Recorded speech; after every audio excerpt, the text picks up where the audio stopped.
Hey, VBS guys and girls. We're here for day 2 of Mystery Island. We hope you enjoyed yesterday. Now let's get kicked off for day 2. All right. This week, for our mission project, we're going on the Great Treasure Hunt. Together, we're hunting for coins to provide meals for suffering children all over the world. Remember, one meal costs just 25 cents. The coins you put into your coin pack mean meals for a hungry child.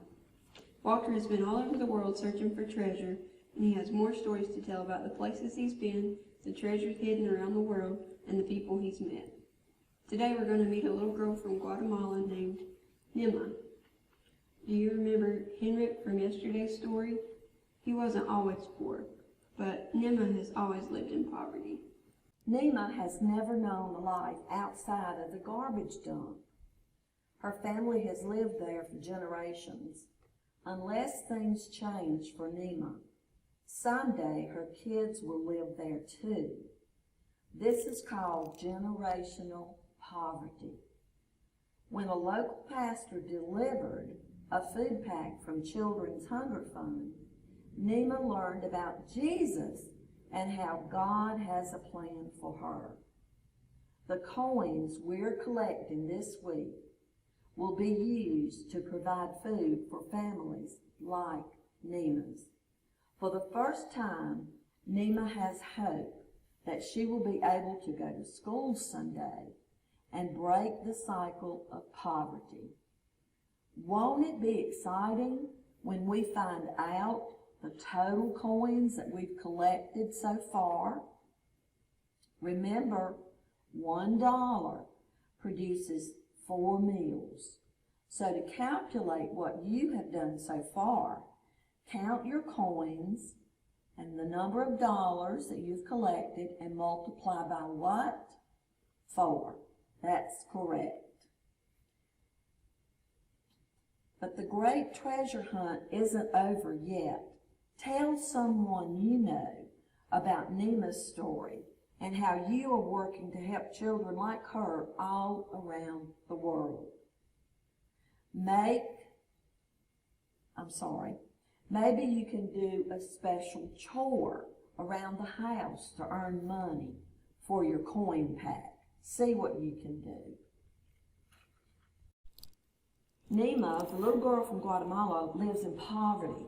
Her parents also live in poverty, and so did her grandparents. This is called generational poverty. Generational poverty is a cycle, and it's very hard to break.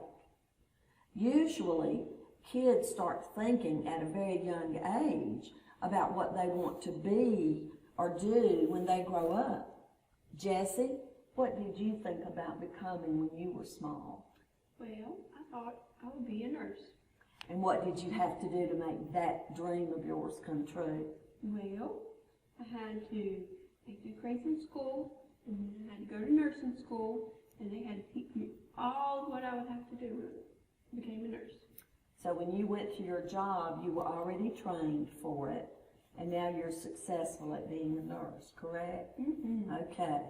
Nima is going to have to make plans like this too. Do you know what you want to be when you grow up? How will you go about making your dream come true? How will you learn everything you need to know to do that job? Do you think it's important for kids to go to school even if they live in poverty? What do you think, Jessie? I think so. Sometimes education is the only thing that will break that vicious cycle of poverty, the only thing that will help a person get out of that cycle. What might keep a child living in poverty from going to school? They might not have a school to go to. School could have been destroyed. Okay, good. They might not have a school bus to take them there. No transportation, might have to walk. Okay, can you think of anything else? If they have to walk to school, they may not have warm clothing if it's in cold weather.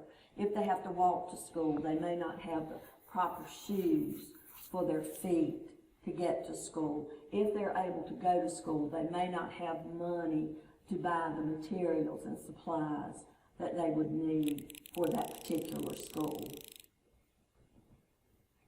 So the question that we're going to ask ourselves today is, what can we do to help someone like Nema? That's right, we're taking up money and coins, whatever anyone can give, and putting that money in our coin pack. All right, now let's get out our prayer journal and write in your prayer journal about a child whom you may know who is in need. And after you do that, then we will be looking at your map of the world. Can you find your map? Get that out and find the stamp that goes with Nema, the picture of the family, and cut and paste it on your map of the world. That's all for today. We hope you've enjoyed it. We hope you're learning about Jesus. We hope that you want to learn more about Him.